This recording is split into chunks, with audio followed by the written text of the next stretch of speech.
Good morning students, and today I am going to teach you 20 questions out of 60 question and all these question asked by CBSE and JAC. Okay, तो चलिए start करते हैं आज का first question. बच्चों first question आपसे पूछ रहा है कि name the acid present in the following. आपको टोमेटो, विनेगर और टैमराइंड में कौन से एसिड पाए जाते हैं बताना है। बच्चों टोमेटो में ऑक्जेलिक एसिड पाया जाता है, विनेगर में एसिटिक एसिड पाया जाता है और टैमराइंड में टर्टरिक एसिड पाया जाता है। ठीक है, सेकेंड क्वेश्चन है कि 15 ml of water and 10 ml of sulphuric acid are to be mixed in a beaker. State the method that should be followed with reason. What is this process called. तो बच्चों हम लोग यहाँ पे acid को water में मिलाएंगे। ठीक है, तो ध्यान देंगे बच्चों, एसिड को वाटर में हम लोग ग्रेजुअली मिलाएंगे। ठीक है, हम लोग वाटर को एसिड में नहीं मिलाएंगे। एसिड को वाटर में ग्रेजुअली मिलाने से क्या होगा कि ग्रेजुअली एसिड वाटर में मिल जाएंगे और ये चूँकि ये रिएक्शंस एक्सोथर्मिक होते हैं। ठीक है, तो इसे हमें कांस्टेंट फिर कूल भी करना पड़ेगा। ठीक है, और बच्चों एसिड को वाटर में मिलाने का जो प्रोसेस है बच्चों, ठीक है ना, ये प्रोसेस एक तरह से देखा जाए तो डाइल्यूशन है। ठीक है, क्या है, डाइल्यूशन। ओके, चलिए नेक्स्ट क्वेश्चन है, एक्सप्लेन हाउ एंटासिड वर्क। बच्चों एंटासिड क्या करता है, एसिडिक कैरेक्टर को न्यूट्रलाइज करने का काम करता है। ठीक है, क्योंकि हम लोग जब खाना खाते हैं तो हमारे स्टमक में क्या होता है, हाइड्रोक्लोरिक एसिड का सिक्रेशन होता है। अगर मान लीजिए हाइड्रोक्लोरिक एसिड का ज़्यादा सिक्रेशन होता है तो हम लोग हाइपर एसिडिटी का शिकार होते हैं। ठीक है, तो हाइपर एसिडिटी होने के केस में हमें एंटासिड लेना होता है। वो एंटासिड क्या करता है, हमारे हाइपर एसिडिटी को न्यूट्रलाइज कर देता है। ठीक है ना, और हमें पेनफुल इफेक्ट से बचाता है। ओके, नेक्स्ट क्वेश्चन है, define olfactory indicator. Name two substance which can be used as a olfactory indicator. Choose a strong acid from the following. बच्चों ऑल्फैक्टरी इंडिकेटर्स क्या होता है, जब आप किसी चीज़ को स्मेल नाक के द्वारा, ठीक है, जब आप उसका क्या लेते हो, स्मेल लेते हो, ठीक है, तो आपको एसिड या बेसिक कैरेक्टर अगर मान लीजिए आप आइडेंटिफाई कर लेते हो तो चूँकि आपने अपना नाक के द्वारा यूज़ किया, और जैसा कि हम जानते हैं कि नाक में हमारा ऑल्फैक्टरी रिसेप्टर्स होते हैं। ठीक है, और वो रिसेप्टर क्या करता है, आप जो भी सब्सटेंस का स्मेल ले रहे हैं उसे डिटेक्ट करता है। ठीक है, और आप उसके ऑर्डर या स्मेल के आधार पे आप बता सकते हो कि वो एसिडिक है या बेसिक कैरेक्टर है। बस, तो मैंने यहाँ पे आंसर लिखा भी है, the substance which smell changes in acidic और basic solution are called olfactory indicator. Okay, that is onion और वेनिला हम लोग ऑल्फैक्टरी रिसेप्टर के रूप में यूज़ कर सकते हैं। ओके, इसके बाद आपसे पूछ रहा है कि यहाँ पे CH3COH, H2SO4, H2CO3, HNO3 में कौन से स्ट्रॉन्ग एसिड है।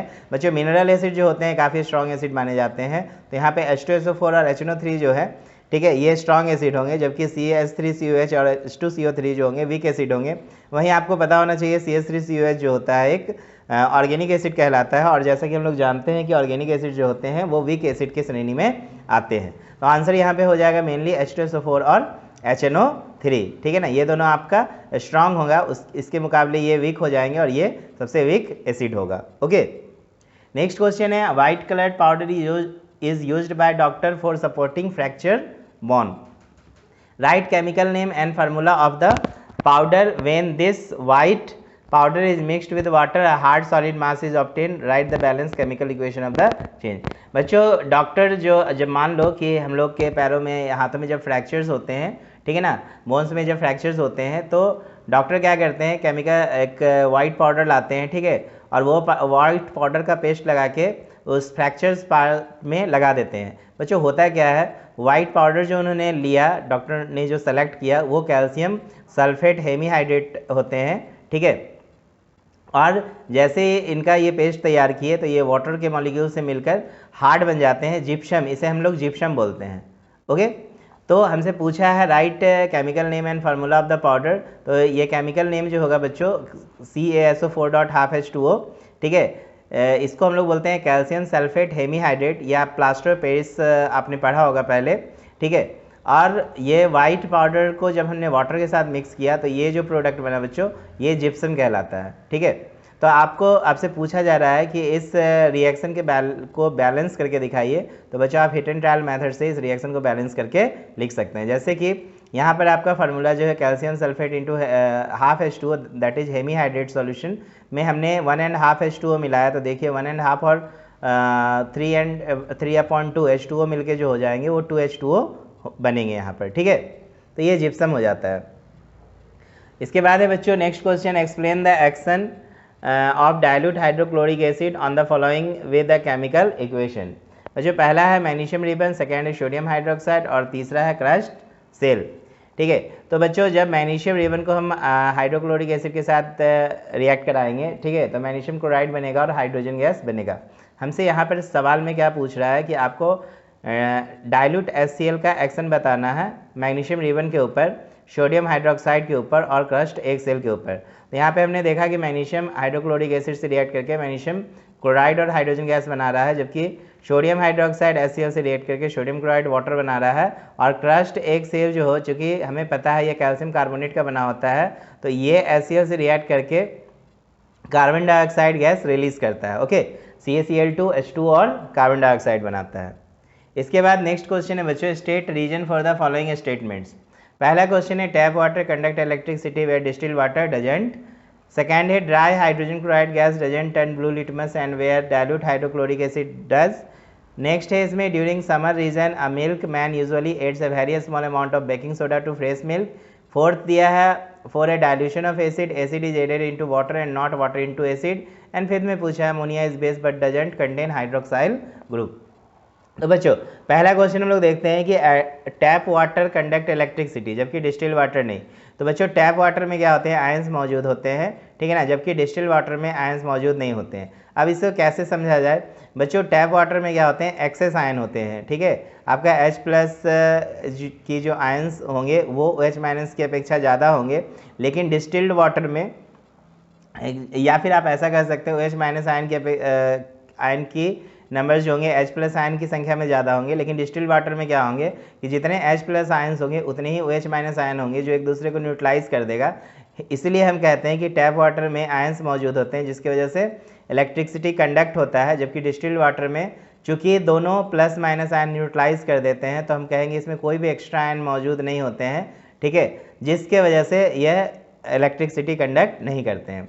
सेम उसी प्रकार ड्राई HCl जो है H+ आयन रिलीज नहीं करते हैं, ठीक है, जबकि आपका नॉर्मल अगर आप डाइल्यूट HCl ले लो, ठीक है, तो उसमें क्या होता है H+ आयन प्रोड्यूस होता है, जिस वजह से डाइल्यूट HCl जो है अपनी एसिडिक कैरेक्टर दिखाते हैं, जबकि ड्राई HCl जो है अपनी एसिडिक कैरेक्टर नहीं दिखाते हैं। इसका रीजन यही हो गया कि आयन को ये फर्निश नहीं कर पाते हैं। ओके, नेक्स्ट क्वेश्चन है कि during summer season a milkman usually add a very small amount of baking soda. बच्चों मिल्कमैन क्या होते हैं कि गर्मी के दिनों में देखते हो कि मिल्क में थोड़ा सा बेकिंग सोडा मिला देते हैं। होता क्या है बच्चों कि बेकिंग सोडा क्या करता है, मिल्क को कर्ड से होने से बचाता है, ठीक है। तो baking soda doesn't allow milk to change to lactic acid which makes milk sour, ठीक है। तो थोड़ा सा उसकी एसिडिटी को कम करने के लिए बेकिंग सोडा को मिलाया जाता है ताकि वो लंबे समय तक क्या कर सके, एग्जिस्ट कर सके, या फिर हम कह सकते हैं कि उसे हम लंबे समय तक मिल्क के रूप में रख सकते हैं, ठीक है ना, कर्ड होने से बचाया जा सकता है। नेक्स्ट क्वेश्चन है for a dilution of acid, acid is added into water and not water into acid. तो बच्चों हम लोग को वाटर को अगर एसिड में मिलाएंगे तो चूंकि रिएक्शन काफ़ी एक्सोथर्मिक होता है तो हमारे लिए परेशानी का सबक बन सकता है, ठीक है ना, क्योंकि एसिड बहुत तेज़ी से स्प्लैश करेंगे। लेकिन अगर हम लोग gradually water is added to acid very slowly, ठीक है, water is added to acid very slowly with cooling, कहने का मतलब धीरे धीरे अगर हम लोग एसिड को वाटर में अगर डालते हैं, ठीक है ना, तो क्या होता है कि ये जो एक्सोथर्मिक प्रोसेस है, हाईली एक्सोथर्मिक प्रोसेस, उसे रोका जा सकता है, ठीक है। इसलिए कह रहे हैं कि डाइल्यूशन ऑफ एसिड जो है एसिड को वाटर में बहुत स्लोली ऐड किया जाता है, ना कि वाटर को एसिड में। Okay, next question, ammonia is base but doesn't contain hydroxyl group. बच्चों अमोनिया को जब हम वाटर में डिजॉल्व कराते हैं, ठीक है, तो H- आयन देता है, क्या देता है, H- आयन देता है, ठीक है ना, OH- आयन नहीं देता है, तो हम कहेंगे कि ये बेसिक नेचर में नहीं है, ठीक है ना, जबकि अमोनिया बेस है, डजंट कंटेन हाइड्रोक्साइल ग्रुप, इसमें हाइड्रोक्साइल ग्रुप नहीं होता है, लेकिन फिर भी अमोनिया को हम क्या कहते हैं, बेस। रीज़न क्या है कि जब अमोनिया को हम वाटर में डिजॉल्व कराते हैं तो H- आयन देता है, ठीक है ना, और जिस वजह से ये एक बेसिक नेचर में होगा, क्या होगा, अमोनिया क्या होगा, बेसिक नेचर में होगा। नेक्स्ट है right the chemical formula of hydrated copper sulphate and anhydrous copper sulfate. Given an activity, illustrate how these are interconvertible and write chemical name and formula of plaster of Paris and gypsum. जो काफ़ी important question है, ठीक है ना। ये सब questions जो है पहले पिछले एग्जामिनेशंस में पूछे गए हैं, ठीक है ना, और इस तरह के क्वेश्चंस रिपीट भी करते हैं, ठीक है। तो आप ध्यान देंगे, हर क्वेश्चंस को अच्छे से दिमाग में रखेंगे। मैं पूरे सीरीज में 60 क्वेश्चंस को मैंने इंटरनेट के माध्यम से, ठीक है ना, पिछले जितने भी एग्ज़ाम हुए हैं वहाँ से सभी क्वेश्चंस को मैंने कलेक्ट किया है, ठीक है, आपके लिए। तो आप एक एक क्वेश्चंस को अच्छे से समझिए, और यदि प्रत्येक चैप्टर से इस तरह के क्वेश्चंस पे अगर आप प्रैक्टिस रखेंगे तो आपका हर चैप्टर पे अच्छे तरीके से कमांड होगा। ओके, तो यहाँ पे चलिए हम लोग स्टार्ट करते हैं, फिर से देखते हैं। Right the chemical formula of hydrated copper sulphate and anhydrous copper sulphate. तो बच्चों CuSO4.5H2O is hydrated copper sulphate, याद रखेंगे। ये CuSO4.5H2O जो है ये एक हाइड्रेटेड कॉपर सल्फेट का फार्मूला है, और CuSO4 जो है एनहाइड्रस कॉपर सल्फेट की फार्मूला है। ओके, तो हमसे बोल रहा है given activity illustrate how these are interconvertible. हमसे पूछ रहा है कि एक्टिविटी बताओ जिसके द्वारा इसे इंटर कन्वर्टेबल किया जा सकता है। तो इसे क्या करना है हमें कि crystalline salt contain water of crystallisation, इसे शो करने के लिए हम लोग को CuSO4.5H2O चाहिए। बच्चों इसका दूसरा नाम ब्लू विट्रियोल होता है, ठीक है। एक बॉइलिंग ट्यूब चाहिए, एक बर्नर चाहिए, कॉर्क चाहिए, डिलीवरी ट्यूब चाहिए, ठीक है, टेस्ट ट्यूब चाहिए, क्लैंप स्टैंड चाहिए। अब हमें प्रोसीजर क्या देखना है कि हमें 2 ग्राम CuSO4.5H2O लेना है बॉइलिंग ट्यूब में, और उसको एक फिटेड एक बॉइलिंग ट्यूब जो होगा वो एक क्लैंप स्टैंड में क्या होगा, फिटेड होगा, ठीक है। इसके बाद सेकेंड पॉइंट में हम लोग क्या करेंगे, फिर कलर को ऑब्जर्व करेंगे, और इसको कैसे करेंगे ध्यान देंगे कि fit it with cork and delivery tube bent at two right angle which dip into a test tube. उसके बाद क्या करेंगे, थर्ड स्टेप में heat crystals in boiling tube, और फोर्थ स्टेप में observe vapour being condense in a test tube. Fourth step में क्या देखना है हमें, cool the crystal and add few drop of water, and उसके बाद ऑब्जर्वेशन आप देख सकते हो कि water vapour get condense at in a test tube, and colour of blue crystal changes into white on adding water and anhydrous copper sulfate it change into blue। again chemical reactions जो इसके होंगे इस तरीके से होंगे। CuSO4.5H2O को heat कर रहे हो तो CuSO4 और क्या बन रहा है, वाटर बन रहा है। तो हमने देखा ना, हमसे पूछा भी यही कॉन्सेप्ट था कि right the chemical formula of hydrated copper sulphate. तो हमने हाइड्रेटेड कॉपर सल्फेट लिया, और हमें हाइड्रेटेड कॉपर सल्फेट से क्या बनाना है, कॉपर सल्फेट बनाना है, एनहाइड्रस कॉपर सल्फेट बनाना है। तो हमने क्या किया, ये सब टेस्ट ट्यूब में इसको डाला, फिर हीट किया, हीट करने के बाद क्या हुआ, इसके कलर को ऑब्जर्व किया, ऑब्जर्व करने के बाद हमने देखा कि वाटर वेपर कंडेंस हो रहा है टेस्ट ट्यूब में, ठीक है ना, और ब्लू क्रिस्टल जो है वो वाइट क्रिस्टल में क्या हो रहा है, कन्वर्ट होते चला जा रहा है, जिसका रिएक्शन हम लोगों ने इस तरीके से देखा। तो हमने कंक्लूजन क्या निकाला कि crystalline substance have water of crystallisation which are lost on heating. हमने देखा कि इस सबस्टांस में वाटर है जिसे हमने हीट किया तो ये अपने वाटर को क्या किया, लॉस्ट कर दिया, और जैसे ही हमने इसे ठंडा किया ये वापस CuSO4.5H2O में वापस फिर से कन्वर्ट हो गया, ठीक है। अतः हमने गर्म किया तो ये बना वाइट प्रेसिपिटेट बना, लेकिन वापस ठंडा किया तो फिर से ये ब्लू विट्रियोल बन गया। तो हम कह सकते हैं कि ये जो है इंटर कन्वर्टेबल है। क्या है, इंटर कन्वर्टेबल है। हीट करोगे तो ये बनेगा, कूल करोगे तो वापस ये प्रोडक्ट बन जाएगा, ठीक है। याद रखोगे CuSO4.5H2O को हम लोग कैल्शियम सल्फेट हेमीहाइड्रेट बोलते हैं, और CuSO4.2H2O को कैल्शियम सल्फेट डाईहाइड्रेट बोला जाता है। अगला प्रश्न है, state the chemical properties on which the following uses of baking soda are based.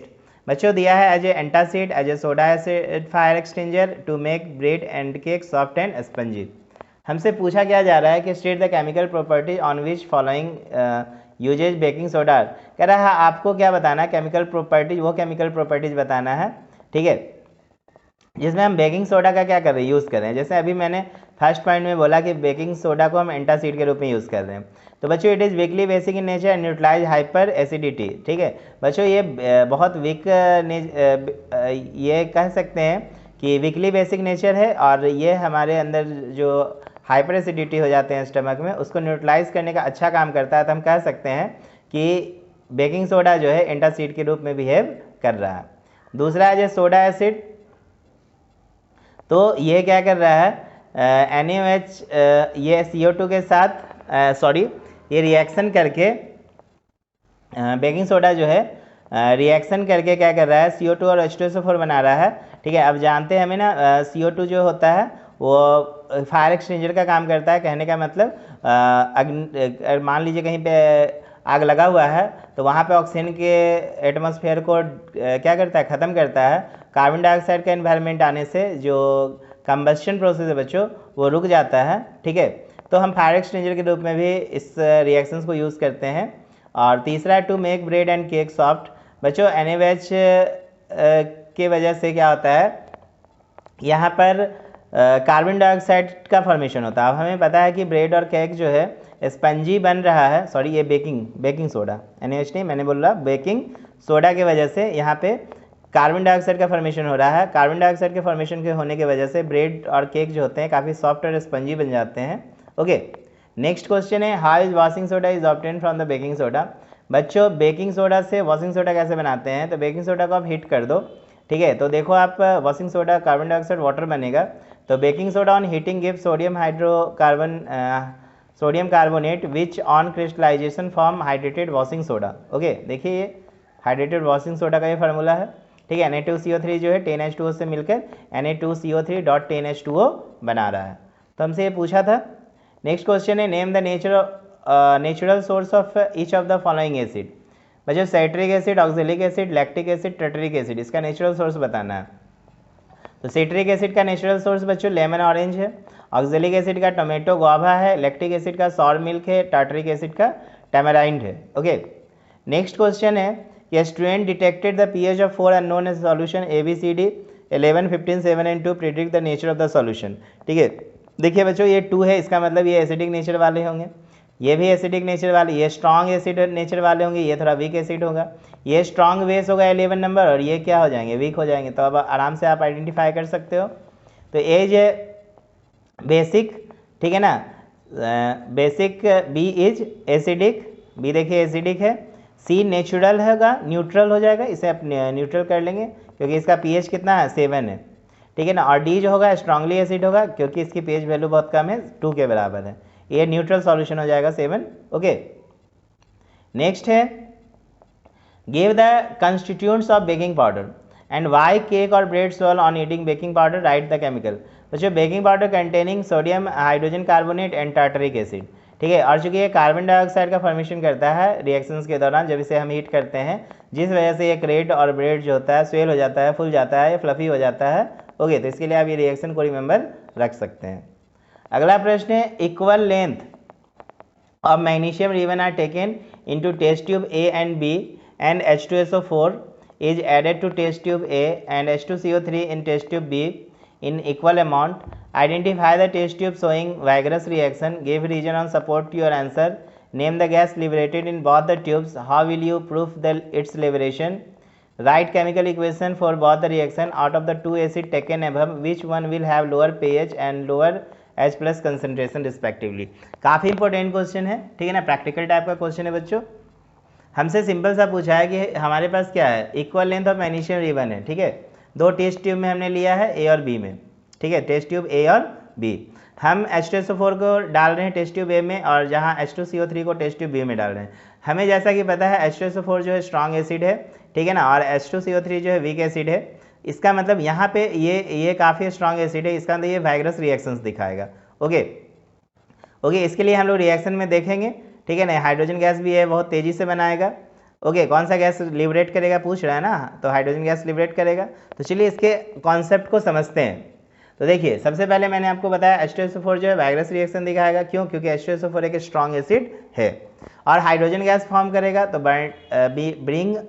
अब हम लोग कैसे इसको आइडेंटिफाई करेंगे कि हाइड्रोजन गैस बन रहा है, तो हमें क्या करना होगा, एक बर्निंग स्प्लिंटर लाना पड़ेगा इस गैस के पास। अगर ये यहाँ पे अगर पॉप साउंड अगर आपको सुनाई देता है, जैसे ही आपने बर्निंग कैंडल या बर्निंग स्प्लिंटर लाया इस गैस के निकट, ठीक है, अगर आपको पॉप साउंड समझ में आ रहा है, ठीक है, सुनाई दे रहा है, तो आप समझ लो कि यहाँ पे जो गैस लिबरेट हो रहा है वो कौन सी गैस है, हाइड्रोजन गैस है। इसका आप रिएक्शन इस तरीके से रिप्रेजेंट कर सकते हैं, मैग्नीशियम H2SO4 से मिलकर MgH2 बना रहा है, ठीक है, और MgH2CO3 के साथ भी मिलकर MgCO3+H2 बना रहा है। ठीक है, तो देखिए दोनों में हाइड्रोजन गैस बना रहा है, लेकिन ये जो है चूंकि स्ट्रॉन्ग एसिड है इसलिए रिएक्शन जो है वाइग्रस दिखाएगा। ओके, नेक्स्ट है कि ए का जो पीएच होगा वैल्यू वो कम होगा, क्यों? क्योंकि एसिड है, मोर एसिड, हमें पता है ना कि एसिड का पीएच बहुत कम होता है। ओके, और दूसरा H2CO3 का पीएच इसके मुकाबले ज़्यादा होगा, क्यों?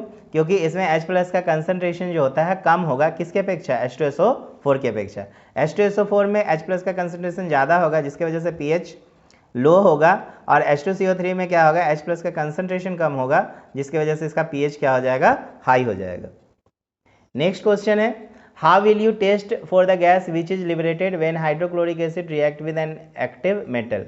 तो बच्चों हमसे सवाल पूछ रहा है, how will you test for the gas which is liberated when hydrochloric acid react with an active metal.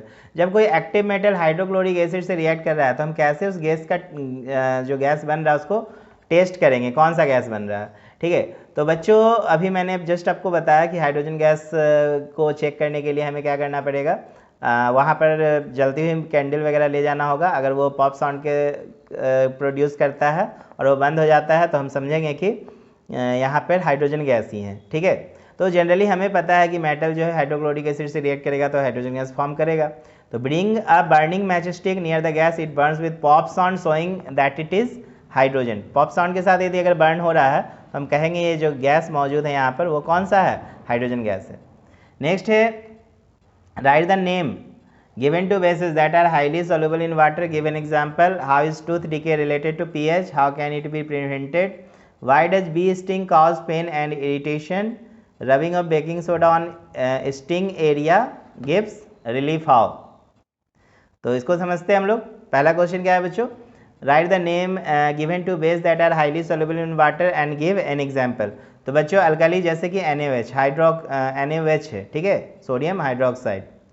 Second question है, how is tooth decay related to pH, how can it be prevented. तो बच्चों lower the pH more will be tooth decay, जितना ज़्यादा pH का value कम होगा उतना tooth decay ज़्यादा होगा। ठीक है, तो एसिड रिएक्ट विद CA3PO4 का hole to and cause teeth decay. ठीक है, टूथ डिके ध्यान देंगे, एसिड जो है CA3 कैल्शियम फॉस्फेट्स के साथ रिएक्ट करके, ठीक है, पीएच को कम कर देता है, जिस वजह से हमें टूथ डिके होता है। ओके, नेक्स्ट, और it can be prevented by brushing. ठीक है ना, इसको बचाया जा सकता है। आप ब्रश करते हो तो आप पेस्ट यूज़ करते हो, उसमें बेसिक नेचर होते हैं, तो बेसिक नेचर होने की वजह से ये एसिडिक नेचर को क्या करता है? थोड़ा न्यूट्रलाइज करने का काम करता है। नेक्स्ट देखेंगे, why does bee sting cause pain and irritation rubbing of baking soda. तो देखिए बी स्टिंग में क्या होते हैं? एसिडिक कैरेक्टर होते हैं, और वहाँ पे अगर बेकिंग सोडा को रब कर देंगे तो वो एसिडिक कैरेक्टर को थोड़ा क्या करते हैं? न्यूट्रलाइज कर देते हैं। ठीक है ना, जिस वजह से हमें आराम होती है। नेक्स्ट है, white powder is added while baking bread and cake to make them soft and fluffy. Write the name of powder, name its main ingredient, explain the function of each ingredient, write the chemical reaction taking place when the powder is heated during baking.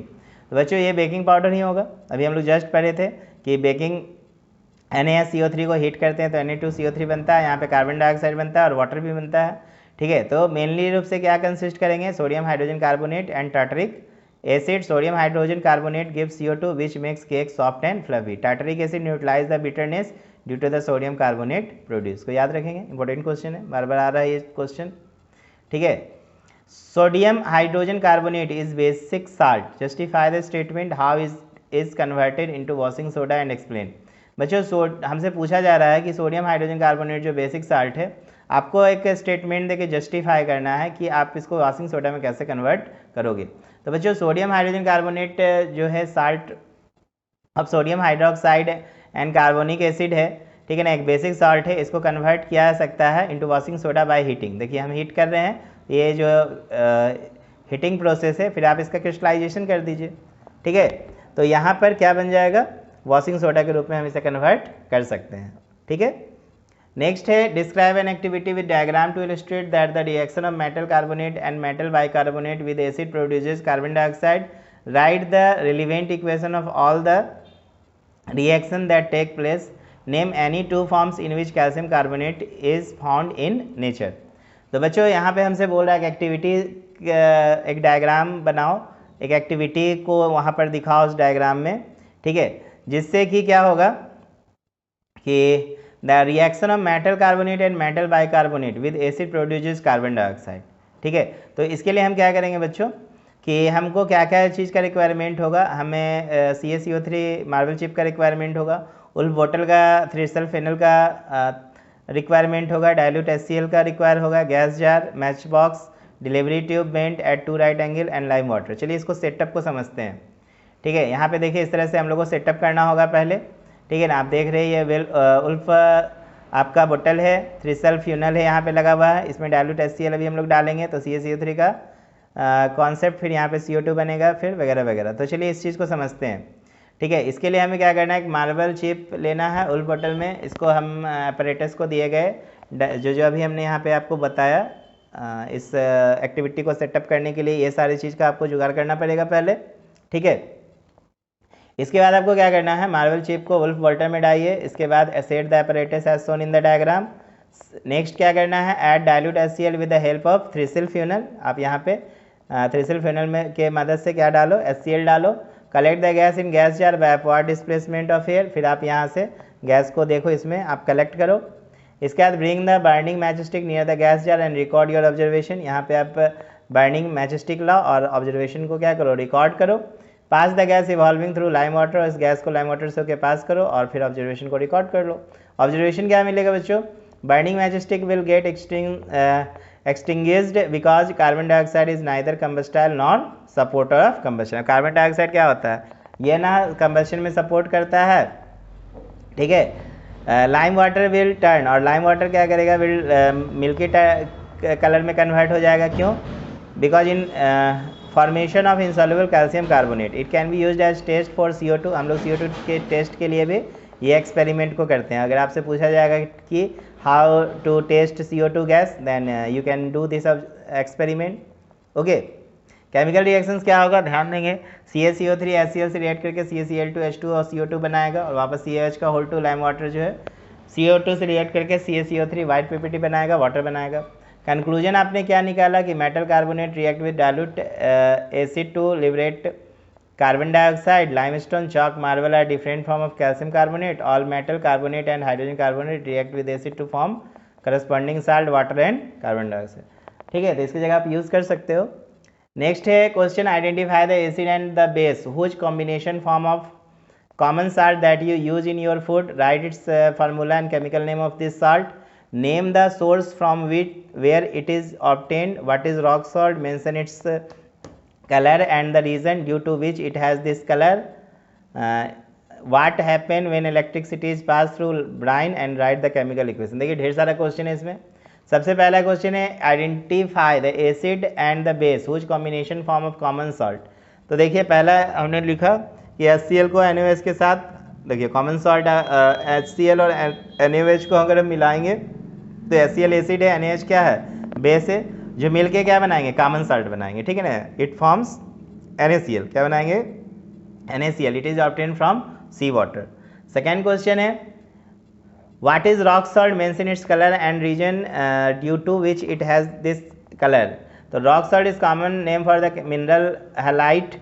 It's chemical formula NaCl होता है। It may be white और light blue और yellow depending upon the impurities. इसका chemical reaction ये है, NaCl water से electrolyse होकर NaOH H2 और Cl2 बनाएगा।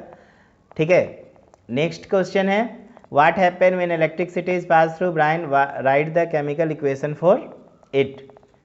ठीक है, तो इसके लिए देखिए यहाँ पे आप केमिकल इक्वेशन मैंने लिख दिया है कि जैसे इसको मैंने पहले भी बता दिया कि NaCl वाटर का इलेक्ट्रोलिसिस करेंगे तो NaOH + H2 और Cl2 बनेगा। Next question, explain why is hydrochloric acid is a strong acid and acetic acid a weak acid. How can be verified? Explain why aqueous solution of acid conduct electricity. You have 4 solution of ABCD. The pH of solution दिया हुआ है। Identify the most acidic, most basic solution। तो चलिए एक एक करके समझते हैं सारे क्वेश्चन को। पहला है explain why hydrochloric acid is strong acid, acetic acid is weak acid। तो बच्चों HCl कम्प्लीटली क्या होता है, वाटर में आयनाइज हो जाता है, तो हम कहेंगे कि ये स्ट्रॉन्ग एसिड है। जबकि ये आपका सेकेंड जो है आपने जो यूज़ किया एसिटिक एसिड, ये कम्प्लीटली आयनाइज नहीं होता है, ये बहुत ज़्यादा H+ आयन को प्रोड्यूस नहीं करता है। ठीक है ना, इसलिए ये वीक एसिड कहलाएगा। ओके, दूसरा आप देख सकते हैं यहाँ पे HCl is completely ionise in aqueous solution where acetic acid is partially ionise in aqueous solution. So HCl gives dark red colour with pH paper while CH3COH acetic acid give orange colour in pH paper, ठीक है ना। दूसरा question है इसमें, explain why aqueous solution of acid conduct electricity. तो बच्चों it is because acid ionise in aqueous solution and these ion conduct electricity, okay.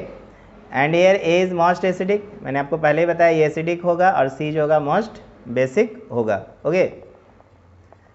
यहाँ पे हमसे पूछा है, देख लो पीएच के अकॉर्डिंग हम लोग आइडेंटिफाई कर सकते हैं आंसर्स को, ठीक है। Explain why aqueous solution of N acid conduct electricity, ये भी हो गया। थर्ड आपका क्वेश्चन क्या है देख लीजिए, you have 4 solution A B C D, the pH of solution इतना इतना इतना, आपको आइडेंटिफाई करना है most acidic most basic solution, तो आप डिफाइन कर सकते हो, ओके। कि ए होगा मोस्ट एसिडिक, सी होगा मोस्ट बेसिक, क्यों? क्योंकि देख लो सी का पीएच कितना है, ए बी सी का 12 है, इसलिए ये सबसे ज़्यादा ये बेसिक नेचर वाला होगा, ओके। इसके बाद इस तरह से आप कंसंट्रेशन का भी डेफिनेशन बता सकते हैं यहाँ पे, बी में arrange the above 4 solution increasing order of H plus concentration, ठीक है। इसके बाद सी में क्या दिया है क्वेश्चन की, state the change in colour of pH paper on dropping the solution C and D. तो हमने देखा कि pH will become blue in C and D, ठीक है। क्यों? क्योंकि सी और डी में देखो सी का पीएच कितना है 12, ठीक है, और डी का 7 है, तो ये तो न्यूट्रल सॉल्यूशन दिखाएगा, ये क्या ऐसा दिखाएगा बेसिक सॉल्यूशन दिखाएगा। तो इस तरीके से मैंने आपको इन शॉर्ट 20 क्वेश्चन बताया, आप इसको प्रैक्टिस कर सकते हैं। नेक्स्ट क्लास में भी हम 20 क्वेश्चंस आपको बताने वाले हैं, ठीक है। इस तरह से 3 लेक्चर होंगे इस पूरे सीक्वेंस में, तो आई होप आपको बहुत मज़ा आएगा, आपको एक फीलिंग आएगा कि इस चैप्टर से which types of questions can be arised by our examiner, okay. Thank you for watching.